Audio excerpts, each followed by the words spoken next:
Magluluto tayo ngayon ng ginatang balong-balunan. Ilagay na natin ang sibuyas sa mainit na mantika. Sunod ang bawang, luya.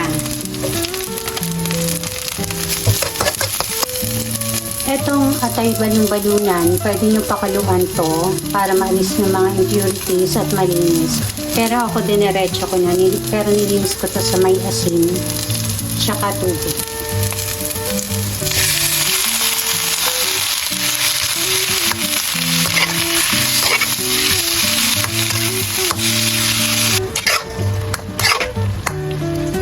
Lagyan natin ng asin. 1 teaspoon yung nilagay. Black pepper.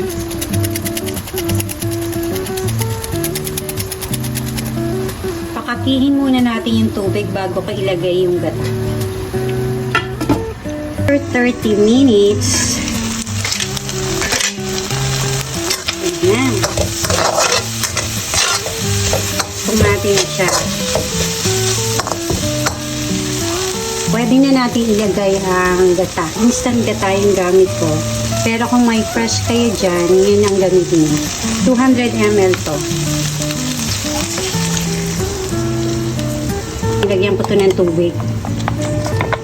Mga 1/4 cup. Ilagyan ko siya ng konting suka. After 3 minutes, ilalagay ko na ang papaya.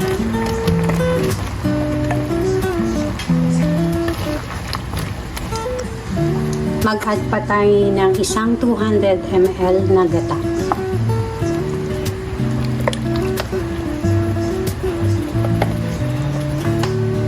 Takpan hanggang maluto.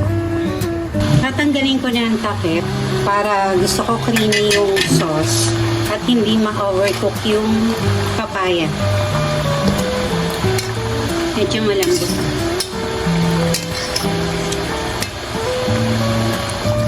Yun, medyo nag-creamy na siya. Naamoy ko na ang pwede na natin ilagay ang tawag dito, malunggay, patis, pampalasa, betchin ulit,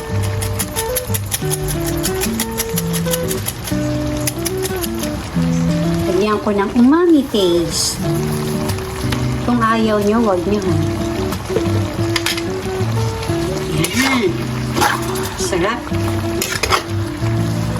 Meron din akong version ito na ginatang manok naman yung sahog niya. Chicken breast yung gusto ko. Nakalagay dito. Tikman. Sarap. Mga 2 minutes ko pa isisimmer.